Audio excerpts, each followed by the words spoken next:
नमस्कार, आपका बहुत स्वागत है। मैं इरम शेख और आप देख रहे हैं इनकलाब हिंदी। हमारे इस खास शो का नाम आज के 7 सवाल, जहां पर हम देश दुनिया से जुड़े तमाम अहम मुद्दों पर चर्चा करते हैं। हमारे साथ खास बातचीत के लिए इनकलाब हिंदी के मैनेजिंग एडिटर आस मोहम्मद कैफ मौजूद है। सर, आपका बहुत स्वागत है।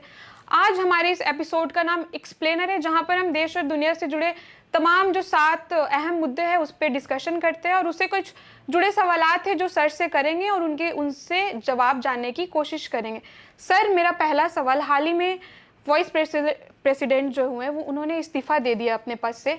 उनके पीछे कई कारण बताए जा रहे, हालांकि उन्होंने बताया है कि इसके पीछे का जो इशू है वो हेल्थ इशू है, लेकिन लोग जो है, विपक्ष जो है, ये मानने को तैयार नहीं है कि हेल्थ इश्यूज ही है। तो क्या ऐसा क्या हेल्थ ही इश्यूज है या इसके पीछे किसी नई राजनीति की शुरुआत नजर आ रही है? हाँ, बहुत धन्यवाद इरम, बहुत शुक्रिया आपका। और वीपी की आपने बात कर दी, वाइस प्रेसिडेंट ऑफ इंडिया की, श्री जगदीप धनखड़ जी के बारे में। तो हेल्थ इशू एक हमारे यहाँ सियासत में, कॉर्पोरेट में भी, और कई ऐसे कारणों में जहाँ आपको काम नहीं करना होता है और आप जो हैं वो आपको लगता है कि ये बात अब तक मीडिया में आपने नहीं सुनी है, मैं नई बात आपको बता रहा हूँ कि आपको लगता है कि आप किसी संस्था को या किसी संस्थान को, किसी पार्टी को या किसी सरकार को या किसी ऑर्गेनाइजेशन को छोड़ना चाहते हैं और आप ये चाहते हैं कि वहाँ जो कुछ भी हुआ है भीतर में वो पता ना चले। तो ये ट्रेंडिंग है। पहले था कि कहते थे कि मैं व्यक्तिगत कारणों से या अज्ञात कारणों से मैं इस्तीफ़ा दे रहा हूँ। तो अब थोड़ा जैसे दुनिया आगे आगे चलती है, थोड़ा अपडेट करती है, तो अब ये नया एक वर्ड आया है, यह है हेल्थ इशू। स्वास्थ्य कारणों से मैं इस्तीफ़ा दे रहा हूँ। तो स्वास्थ्य कारण जो है वो आपको मेडिकल ट्रीटमेंट के लिए जांच करने तो कोई भेजेगा नहीं अगर आप करना नहीं चाहते काम। तो स्वास्थ्य कारण जो एक, मैं ये नहीं कह रहा हूँ कि वीपी जो हैं उनके स्वास्थ्य कारणों से उन्होंने नहीं इस्तीफ़ा दिया है, लेकिन ये मैं ज़रूर कह रहा हूँ कि जो आजकल हम देख रहे हैं विभिन्न ऑर्गेनाइजेशन में ट्रेंड, उसमें जब कोई किसी काम को छोड़ना चाहता है तो स्वास्थ्य कारणों से छोड़ने का बहाना ले देता है। तो एक तो ये बात है, ये तो एक स्वाभाविक बात है। लेकिन दूसरी बात यह है कि क्या वीपी का वास्तव में हेल्थ ख़राब है? देखिए, पिछले दिनों वीपी की हेल्थ ख़राब हुई थी और जिसको उन्होंने कहा कि मेरी हेल्थ ख़राब थी तो मुझे सोनिया गांधी जी और ममता बनर्जी जी वो लगभग रोज़ फ़ोन करके पूछते थे कि आप ठीक है। लेकिन जब उनकी हेल्थ ख़राब थी तब तो उन्होंने इस्तीफ़ा नहीं दिया था। वीपी तो तब भी थे। तो अभी भी वो वीपी हैं, अभी उनकी हेल्थ बेहतर है, तब से बहुत बेहतर है। अब तो वो सिर्फ 74 साल के हैं, दिखाई देता है कि हेल्थ उनकी अच्छी है। पिछले दिनों वो कई राज्यों में गए, खासकर उत्तर प्रदेश में गए। वहाँ उन्होंने उत्तर प्रदेश के मुख्यमंत्री योगी आदित्यनाथ की युवा कहकर के बहुत ज़बरदस्त तारीफ़ की और वो तारीफ़ जो है उनकी खुद की ऊर्जा भी दिखा रही थी। मुख्यमंत्री भी उस पर खिलखिला के हंस रहे थे उत्तर प्रदेश के। तो उसके बाद और कई एक्टिविटीज़ में भी देखा गया कि उनका मूवमेंट ठीक था। हेल्थ कैसे ख़राब होती है, ये एक प्रश्न है। मैं थोड़ा इसको आपको डिफ़ाइन कर दूं। हालांकि वो उनकी अपनी भाषा है, उनका अपना नज़रिया है, लेकिन लोग समझते हैं, जानते हैं, पूछते हैं तो बताते हैं। भारतीय किसान यूनियन एक संगठन है, किसान नेता हैं उनके राकेश टिकैत, संगठन के वो प्रवक्ता हैं और पिछले कुछ समय से देश में किसान नेताओं के तौर पर उनकी एक आइडेंटिटी है। देश से बाहर भी लोग उन्हें अच्छे से जानते हैं। आप उनकी आलोचना करें या आप उनकी प्रशंसा करें, आप उन्हें इग्नोर नहीं कर सकते। तो राकेश टिकैत चूँकि किसान नेता हैं, तो जब उनसे ये सवाल पूछा गया तो उन्होंने कहा कि ऐसे तो कोई इस्तीफ़ा नहीं देता है जाट। खाट पे भी अगर जाट पड़ा हो, चारपाई पे भी पड़ा हो, यानी बिल्कुल ही बीमार हो, उठ भी ना पा रहा हो, तब भी इस्तीफ़ा नहीं देता। और बालकों के नाम, यानी बच्चों के नाम जो ज़मीन करता है वो भी जाट के मरने के बाद होती है। तो इसलिए ऐसे तो इस्तीफ़ा देता नहीं, इस्तीफ़ा तो दिया नहीं, दिलवाया गया है। और इसके बाद की कई परिस्थिति ऐसी हैं जो ये स्पष्ट कर रही हैं, जिनसे ये दिखाई दे रहा है कि ये कुछ बड़ा राजनीतिक घटनाक्रम है। जैसे 2 न्यूज़ चैनल ने ये खबर चला दी कि उनका घर सेल किया जा रहा है, सेल कर दिया, उनका घर निकलते ही तुरंत उनके सोशल मीडिया टीम सस्पेंड कर दी। हाल ही का जो सरकारी संस्थान है PIB, वहाँ से मैसेज आया कि ये दोनों की खबरें झूठी थी, लेकिन बिना आग के धुआं नहीं उठता। तो कुछ ना कुछ ऐसा था जो हुआ था और जिस कारण से उसको वो बाद में स्पष्टीकरण देना पड़ा। जिस एक संस्थान ने खबर चलाई थी वो सरकार का बेहद प्रिय न्यूज़ चैनल है, तो वहाँ से हो गई।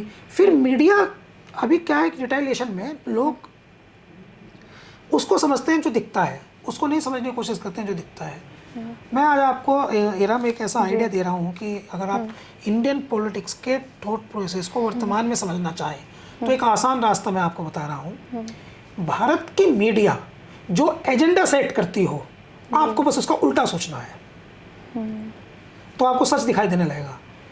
क्योंकि मीडिया जो एजेंडा सेट करती है वो सही बात को छिपाने के लिए, भारत की मीडिया का एक वर्ग सही बात को छिपाने के लिए और लोगों का ध्यान भटकाने के जर्नलिज्म कर रहा है। तो उसके पीछे का जो सच है वो आपको तब दिखाई देगा। यानी अगर मीडिया ये कह रहा है कि आज सचिन तेंदुलकर जो हैं वो उन्होंने फिर से क्रिकेट में वापसी करने की घोषणा की है, तो आपको तुरंत उल्टा सोचना है कि इसका रिएक्शन क्या हो सकता है, इसका दूसरा पक्ष क्या है। तो मीडिया जो भी कहता है, एक वर्ग का मीडिया जो कहता है, उसे संदेह की नज़र से देखिए एज ए ह्यूमन बीइंग। तो जो एज ए इंडियन आजकल का जो मीडिया है उसे संदेह की नज़र से देखिए, उनकी बात को छानिए। तो मीडिया जिस तरह से पोर्ट्रेट कर रहा है, कभी कहा इनको जो है वो सीएम बनाया जा सकता है राजस्थान में, अब उसमें एक नया एंगल ले आए कि हिंदुत्व का एंगल कुछ है। कभी कह रहे हैं कि जस्टिस वर्मा पे ये वो कर दिया इन्होंने, कहीं कुछ कह रहे हैं कि अब जो है वो उपराष्ट्रपति बिहार चुनाव के नज़रिए से किसी दूसरे को बनाना, बिहार चुनाव की, यानी वो बरगला रहे हैं। सही बात यह है कि दो सेंट्रल गवर्नमेंट के मिनिस्टर और बड़े महत्वपूर्ण मिनिस्टर, एक नड्डा जी, एक किरण रिजिजू जी, तो उस दिन एक बहुत महत्वपूर्ण मीटिंग थी बिजनेस से जुड़ी हुई, तो उसमें अपोजिशन के लोग आए, अपोजिशन के नेता आए, ये दोनों नहीं पहुंचे। सही बात यह है कि मोदी जी वीपी साहब से नाराज है, ये बात सब जगह फैल गई है, और नाराज है उनको शायद इंस्ट्रक्शन दिया गया। किसने दिया इंस्ट्रक्शन? रिज़ाइन करने के लिए।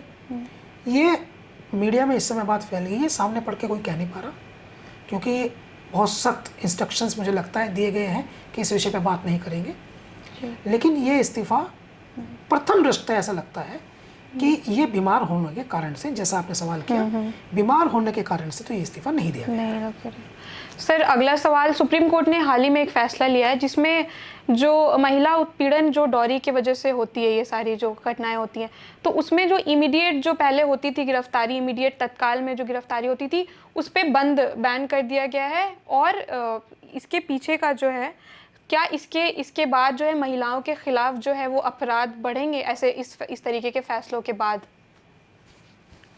ये थोड़ा सेंसिटिव क्वेश्चन है, और सुप्रीम कोर्ट से पहले हाई कोर्ट भी उत्तर प्रदेश में इसको एप्लीकेट कर रहा था, और संभवतः सुप्रीम कोर्ट ने जो डिसीजन दिया है, अगर मेरी जानकारी सही है, तो इन्होंने हाई कोर्ट इलाहाबाद के फैसलों को ध्यान में रख करके इस डिसीजन को दिया है। तो ये पहले भी हो रहा था और कुछ दिन इसकी एप्लीकेशन भी हुई। इसमें होता यह है कि जब कोई मुकदमा दर्ज होता है दहेज उत्पीड़न से संबंधित, पहले वो धारा 498 उसे कहते थे, तो उससे जुड़ा जब कोई मुकदमा दर्ज होता है तो वो काउंसलिंग में जाने लगा था। एक जनपदों के स्तर पर एक ऐसा संस्था बनाई गई थी जिसमें दोनों पति पत्नी जाते थे, उनको समय दिया जाता था 2 महीने का। अगर उनमें बातचीत होती थी तो फील गुड, अगर बातचीत पॉजिटिव नहीं होती थी तो उसके बाद केस चलता था। बहुत सारे 90% वाले मामलों में वो लोक लिहाज में, समाज के कहने से या खुद की आपसी सहमति से, गुस्सा नरमी से वो बात बन जाती थी, पति पत्नी दोनों साथ आ जाते थे। तो सुप्रीम कोर्ट को 3-4 चीज़ें लगी होंगी, फैसला तो ये दोनों तरह की बातचीत इसमें होगी, और जो सवाल है आपका उसका भी जवाब दिया जाएगा। तो 3-4 चीज़ें इसमें ऐसे लगी कि या तो मैं समझता हूँ कि इसमें थोड़ा सेंसिटिवनेस है। कोर्ट जब फैसला देता है तो वो तथ्यों के आधार पर देता है, लेकिन मुझे लगता है कि थोड़ा भावनात्मक भी इसमें सोचा गया। भावनात्मक ये है कि जब मुकदमा हो जाता है, मैं पर्सनल बता रहा हूँ, ये तो लाइफ की बात है, जब पति पत्नी आपस में साथ रहते हैं और उनमें झगड़ा हो जाता है, मुकदमा हो जाता है, तो उनका संबंध और अधिक खराब हो जाता है। जब केस दर्ज हो जाता है, पति जेल चला जाता है या ससुराल से कोई जेल चला जाता है, ससुर जेल चला जाता है या सास जेल चली जाती है, तो संबंध और अधिक खराब हो जाते हैं। तो इसलिए मैं समझता हूँ कि ये कोई संवेदनशील जज है इलाहाबाद के बाद सुप्रीम कोर्ट में भी, जिन्होंने इस बात को समझा, पहले काउंसिलिंग में ले जाने की बात की। पति पत्नी का संबंध जो है वो बहुत अटूट होता है, और हिंदू संस्कृति में तो यह है कि 7 जन्मों का होता है। मुसलमानों का, इस्लाम का ये मानना है कि जोड़े जन्नत में तय होते हैं। तो आप थोड़ा सा विवाद होने के बाद उसको गलत रूप दे दें उससे बेहतर यह है कि उसमें समय दें। और अगर आप समय देंगे 2 महीने का, तो समय देने पर अगर गलत है तो वो ख़त्म हो जाएगी बात, और सही है तो कंटिन्यू रहेगी, उसके बाद तो FIR हो ही जाएगी, उसके बाद तो FIR हो ही जाएगी। तो इसलिए मैं समझता हूँ कि संवेदनशीलता से भरा हुआ फैसला है और समाज को इसका फ़ायदा पहुँचेगा। पहुंचे।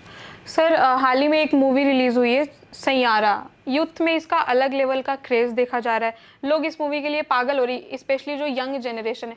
तो ऐसा क्या है इस मूवी में कि लोग इतने, जो स्पेशली यंगस्टर है वो इतना कनेक्ट कर रहे हैं इस मूवी से या क्रेजी हो रहे हैं इसके लिए? देखिए, एक तो मैंने तो मूवी अभी तक देखी नहीं है। मैं समझता हूँ कि मेरी एज भी नहीं है कि अब मैं सैयारा देखने जाऊँ। तो मैं तो सितारे ज़मीं पर देख सकता हूँ, वो देख ली है मैंने, लेकिन सैयारा तो मैंने नहीं देखी है अब तक। और उस फीलिंग्स को समझना मेरे लिए कठिन है कि क्या उसकी फीलिंग है। मगर मेरी फीलिंग जो है वो कुछ कुछ होता की है। मेरी फीलिंग जो है वो कलयुग की है। मेरी फीलिंग जो है वो दिलवाले दुल्हनिया ले जाएंगे की है। और मेरी फीलिंग्स जो हैं वो थोड़ा अगर मैच्योर हो जाए तो जब तक है जान की है। तो मेरी फीलिंग जो है वो सैयारे की नहीं है।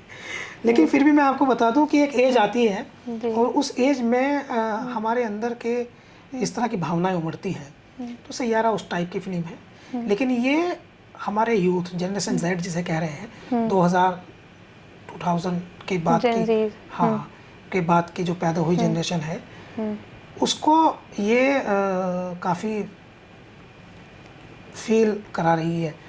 और ऐसे फील करा रही है जैसे दिल टूटना जैसी चीज़ें। लेकिन मैं थोड़ा सा इसमें डिफरेंट सोच रहा हूँ। जैसे मेट्रोपॉलिटन सिटीज़ में जो इश्क है, जो प्रेम है मेट्रोपॉलिटन सिटीज़ में, वो तो सुबह को तो राज के साथ होता है और शाम को सुहेल के साथ होता है।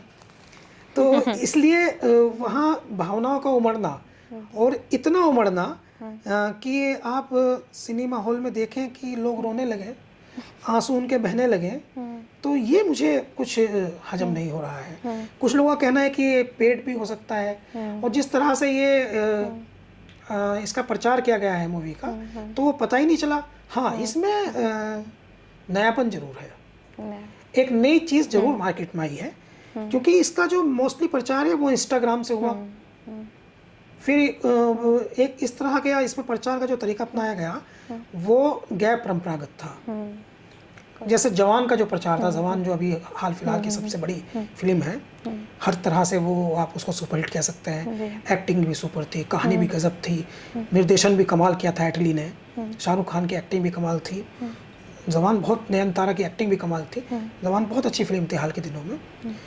तो उस दृष्टिकोण से हम देखें तो सैयारा जो है एक फिल्म के तौर पर कमज़ोर है। डायरेक्शन बहुत अच्छा नहीं है, कहानी बहुत अच्छी नहीं है, एक्टिंग तो बर्बाद है। एक्टिंग बर्बाद, हाँ, एक्टिंग तो बर्बाद है और कुछ नहीं है। बस लोगों को जो लग रहा है अच्छा, मैं नौजवानों को जो अच्छा लग रहा है वो इसे लग रहा है कि अब अच्छी लव स्टोरी जाना बंद हो गई है। और वो कैरेक्टर में देखिए, कोई फिल्म क्यों सुपरहिट होती है, एक अलग सब्जेक्ट है, लेकिन मैं बता देता हूँ। 80 के 90 के दशक में एक दौर था देवानंद, एक दौर था राजेश खन्ना, एक दौर था अमिताभ बच्चन का। तो 90 के दशक में अमिताभ बच्चन का दौर आया, उसके बाद दौर आया मिथुन चक्रवर्ती का दौर। तो मिथुन चक्रवर्ती जो का जो दौर था, मिथुन चक्रवर्ती छोटे सिनेमा घरों के और जो गांव कस्बों में, शहरों में छोटे सिनेमा घर थे, उनके सुपरस्टार थे। और जो अधिकतर रिक्शा चलाते थे वो लोग, वे उनके हीरो थे। वो कई फिल्मों में मिथुन चक्रवर्ती रिक्शा लेकर भी आए। तो वो इसलिए अमिताभ बच्चन और मिथुन चक्रवर्ती जैसे लोग इसलिए हीरो बहुत बड़े स्टार बने, क्योंकि वो गरीब आदमी का कैरेक्टर प्ले करते थे। और गरीब आदमी भी ऐसे आदमी का कैरेक्टर प्ले करते थे जो middle class, lower middle class से उठ कर के आया, और वहाँ से उठ कर आने के बाद में उसने अमीर और जालिम आदमी को चैलेंज किया। तो वो जो दर्शक था उनका, उसको ये बात बहुत पसंद आती थी। वो हीरो के अंदर अपने आप को दिखता था। तो सैयारा जो मूवी है इन द कंपैरिजन हम समझें तो आज का जो यूथ है वो उसमें उसको देख रहा है, खुद को देख रहा है, इसलिए उसको अच्छी फील आ रही है। और खुद को देखने वाली फिल्में बन रही है कम। सलमान खान अब 50 साल की उम्र में जो है वो मैंने प्यार किया बना नहीं रहे। शाहरुख खान अब कुछ कुछ होता है बना नहीं रहे। आमिर खान अब सितारे जमीन पर ला ही सकते हैं, अब तो क्या ही वो मन लाएंगे। इश्क अजय देवगन नहीं ला सकते हैं। तो इस समय इस तरह की फिल्में बन रही हैं कम। हीरो जो हैं वो हो गए हैं बूढ़े, टाइगर श्रॉफ से आप उम्मीद नहीं कर सकते। अक्षय कुमार टाइपो हैं इंडिया में, ऐसे एक्टर बन गए हैं कि 50 फिल्में लाते हैं तो पता ही नहीं चलता कि उनकी एक फिल्म मुश्किल से वो पसंद आती है, 49 पसंद नहीं आती, इतनी ज़्यादा फिल्में कर रहे हैं। फेस उनका देख देख के लोग थक गए हैं। तो चूंकि नया फेस है, नए लड़के हैं, नई जनरेशन है, जेड जनरेशन की कहानी है और इंस्टाग्राम पर, सोशल मीडिया पर प्रचार हुआ, इसलिए सैयारा हिट हो गई। बतौर फिल्म समीक्षक जो है, मुझे उसमें बहुत सारी कमियां दिखाई देती हैं। आपको कमियां दिखाई देती। सर, इस पे अगला सवाल दिल्ली से है। दिल्ली में पिछले कुछ दिनों से बारिश हो रही है और बारिश के बाद जिस तरीके से दिल्ली में जल भराव की स्थिति पैदा हो जाती है, पिछली सरकार ने भी इसमें कुछ किया नहीं ज़्यादा कुछ काम, इस सरकार ने भी, अभी नई सरकार है, इसने भी कुछ ज़्यादा काम नहीं किया। तो आखिर क्या बात है, ऐसी दिल्ली सरकार जो जब कोई भी रही है फेल क्यों हुई है इस चीज़ को टैकल करने में? देखिए, ये जनहित की चीज़ें हैं, सड़क, बिजली, पानी, ये सब जनहित की चीज़ें हैं। और अनफॉर्चुनेट हमारी जो आप एक टाइम में कितना काम कर सकती हैं? जैसे आप मुझसे बातचीत कर रही हैं, सवाल कर रही हैं, तो क्या आप इसी समय में खाना ही बना सकती हैं? नहीं। ओके, और इसी समय में मैं अगर आपसे कहूँ कि आप जो है वो अपनी बहन के बारे में सोचें और मुझे अपनी बहन की एक्टिविटी बताएं या कोई दूसरा काम करने के लिए कहूँ, तो आपका माइंड पजल हो जाएगा, स्वाभाविक है।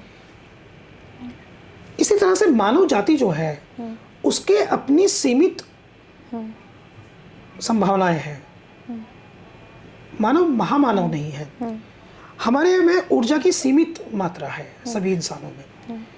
दुर्भाग्य से हमारे जो राजनीतिक दल हैं उनकी पूरी राजनीति एक दूसरे को नीचा दिखाने, एक दूसरे की कमियां खोजने, एक दूसरे पर झूठा आरोप लगाने, एक दूसरे को जेल भिजवाने और दूसरे पक्ष की जेल से बाहर आने, इसी में खर्च हो रही है। तो उनके पास में जनहित की चीज़ों के लिए समय नहीं बच रहा है, या उनका माइंड इतना थक जाता है कि उसके बारे में प्लान करने का वो समय नहीं मिलता उनके पास में। तो पुरानी सरकार जो थी, जिसमें अरविंद केजरीवाल सीएम थे, बाद में आतिशी बन गई, उनका तो पूरा फोकस इस बात पर था कि वो जेल से कैसे बाहर आए या जेल में कैसे जाएं। तो वो तो इसलिए काम नहीं कर पा रहे थे, वो तो कह रहे हैं हमको एलजी ने काम नहीं करने दिया। नई वाली सरकार जो है, अभी तो ये बनी है सरकार, तो इनके पास भी कोई प्लान दिखता नहीं है। इनकी कोशिश ये रहती है कि अभी हम भविष्य में, अच्छा सरकारों का ध्यान हम देख रहे हैं हम आजकल प्रचार पर ज़्यादा है है ना। तो खाया पिया कुछ नहीं, खर्च किया 1.5 आना। सरकारों की स्थिति इस तरह की है, ये कुछ कर नहीं पा रही है, इनके पास कोई पॉलिसी नहीं है। लोगों के लिए झुग्गियाँ तोड़ देंगे, बस इनको इतना है। गरीब आदमी को ये कमज़ोर कर देंगे, वो ज़्यादा उसको मिटा देंगे, उसका घर मिटा देंगे, उसको मटिया मेट कर देंगे, बुलडोजर चला देंगे, चर्चा में रहेंगे। जब भी कुछ सरकार से सवाल पूछने की कोई कोशिश करेगा तो कोई ना कोई ऐसा राष्ट्रीय मुद्दा खड़ा कर देंगे कि लोग डिस्टर्ब हो जाएंगे। अभी जैसे ऑपरेशन सिंदूर पर सवाल था, तो वीपी का जब से रिजाइन हुआ है तो कोई सवाल ही नहीं हो रहा, संसद चल ही नहीं रही। तो काम नहीं कर रही है सरकारें। तैरना आता है आपको? नहीं, मुझे नहीं आता। तो अभी दिल्ली की सड़कों में मैंने कुछ वीडियो देखे, लोग तैर रहे थे। तो बड़ा मतलब अजीब सी स्थिति है। कैसे मतलब बना देते हैं योजना बिना, इनके पास समय नहीं है, ये अच्छा सोचते ही नहीं, समय नहीं है इनके पास।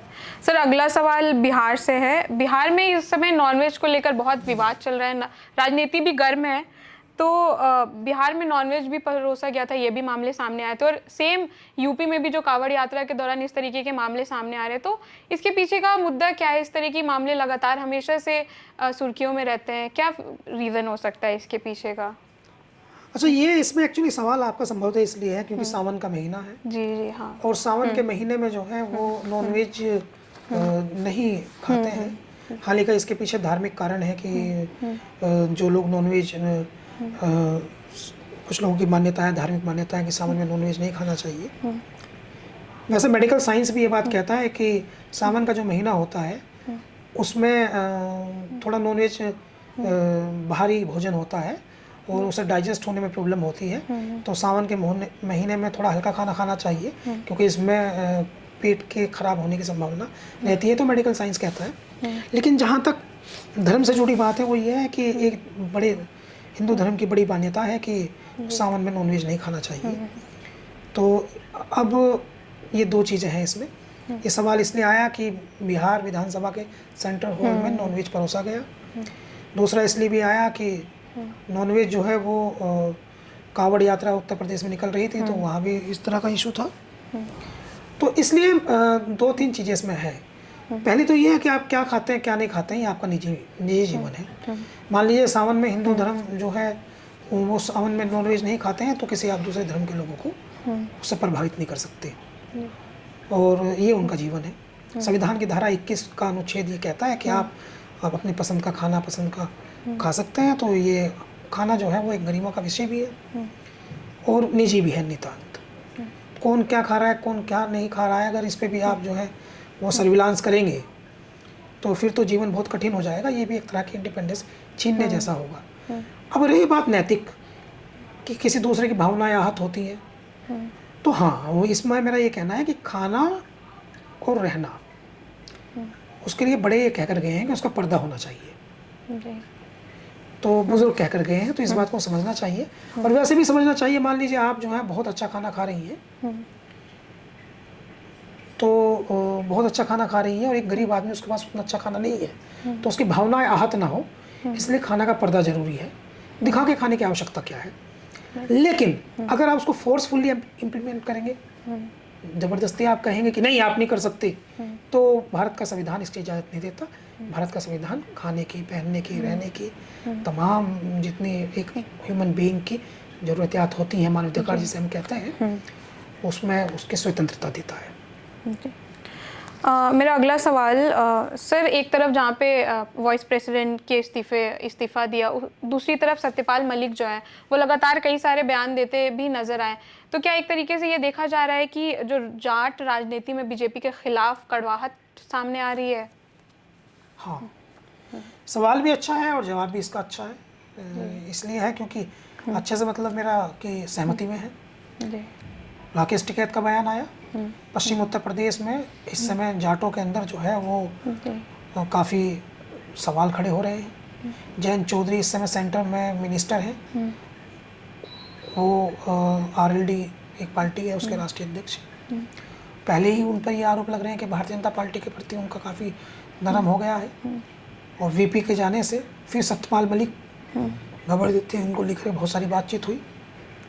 तो दोनों चीज़ों को लेकर के जाटों में चर्चाओं का दौर है, और इस तरह की चर्चाओं का दौर है कि जानबूझ करके वो जाट नेताओं को ख़त्म किया जा रहा है, और किसान राजनीति जो है उसका प्रभाव तो समाप्त किया जा रहा है। इसमें एक्चुअली एक टेक्निकल बात है। इसमें उनका कहना ये है, अगर आप किसानों से बात करें, जाटों से बात करें, कमेरे वर्ग से बात करें, तो उनका टेक्निकल कहना ये है कि उनका ये मानना है 10, 20, 50 साल से कि भारतीय जनता पार्टी की जो राजनीति है वो पूंजीवाद की राजनीति है। ये पूंजीवादियों की सरकार है, और ये चाहती है कि किसान जो है वो कम से कम ताकतवर रहे। ये तो चाहती है कि किसानों को 6,000 रुपये महीना दे दें, 6,000 रुपये की किस्त दे दें, तो वो भी मुझे लगता है 1 साल में आती है। कह रहे वो किस्त तो हम दे दें, ये तो चाहती हैं। अलग अलग में अलग अलग को मिलती है, अलग अलग जगह अलग अलग पैसा मिल रहा है, कहीं कम कहीं ज़्यादा।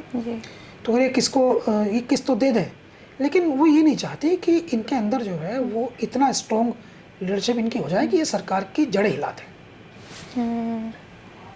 कम ताकत देना चाहती, अधिक ताकत नहीं देना चाहती जो ये डिस्टर्ब कर सके। तो कुछ द्वंद्व चल रहा है, जिसका हाल फिलहाल के कुछ दिनों में कुछ बड़ा नतीजा सामने आ सकता है। अच्छा सर, मेरा आखिरी सवाल, इन दिनों अखिलेश यादव की जो पत्नी है डिम्पल यादव, वो मस्जिद में दिखाई दी, वहीं जो कैराना से सपा सांसद इकरा हसन वो मंदिर में जाती, दर्शन करती दिखाई दी। तो क्या इसके पीछे विपक्ष की कोई बड़ी राजनीतिक कुछ चल रहा है, बड़ी राजनीति चल रही है इसके पीछे? बहुत बड़ी राजनीति है। बहुत अच्छा सवाल है आपका। बहुत बड़ी राजनीति है। असल में जो देश में ऐसी राजनीतिक पार्टियां हैं जो जाति की राजनीति नहीं करना चाहते, धर्म की राजनीति नहीं करना चाहते, सांप्रदायिकता की राजनीति नहीं करना चाहते, बंटवारे की पॉलिटिक्स नहीं करना चाहते, उनकी ये बात समझ में आई है कि नफरत की राजनीति का जो काउंटर है, नफरत की राजनीति को जो विचलित करता है, वो मोहब्बत की राजनीति करती है। तो वो जितना नज़दीक जाते हैं हिंदू और मुसलमान की संस्कृति को, जितना मैच कराते हैं, जितना उनसे बातचीत करते हैं, उनके नज़दीक जाते हैं, उनके करीब जाते हैं, उनके शादियों में जाते हैं, उनके यहाँ कोई अनिष्ट हो जाए तो उसमें कंधा में पर हाथ रखने जाते हैं, तो वो मिलीजुली संस्कृति का जो स्वरूप पेश करते हैं, उससे नफरत की राजनीति विचलित होती है। अगर एक हिंदू और एक मुसलमान दो लोग बैठ करके एक थाली में खाना खा लें, तो नफरत की राजनीति करने वाले लोगों को रात भर नींद नहीं आती। तो इस बात को अखिलेश यादव समझे हैं, और इसलिए उन्होंने अपनी पार्टी का जो मुस्लिम सांसद हैं और बिग फेस है इकरा सिंह, वो मुझे लगता है कि पार्टी की रणनीति के बिना भी ये सब कुछ कर नहीं रहे होंगे। तो उनको मंदिर में भेजा, कावड़ियों की सेवा करने के लिए कहा, और डिम्पल यादव जो हैं वो अखिलेश यादव भी वो मस्जिद में बैठ गए। वैसे इसका एक कारण एक और भी है, और वो ये है कि संसद भवन के ठीक सामने वो मस्जिद है, और उस मस्जिद के जो इमाम है, मुख्य इमाम है, वो सांसद हैं। तो वो उनको इनवाइट करके ले आए, और अखिलेश यादव ने बड़े दिन से कहा चलो चलते हैं, आज इन्हीं के पास चलते हैं, वहाँ जाके बैठ गए। लेकिन फिर भी इसका अच्छा संदेश ही गया है। सर आपका बहुत धन्यवाद, आपने इस मुद्दे पे अपनी बात बहुत खुलकर रखी है। हम आपसे फिर कल मुलाकात करेंगे आज के 7 सवाल के साथ। धन्यवाद।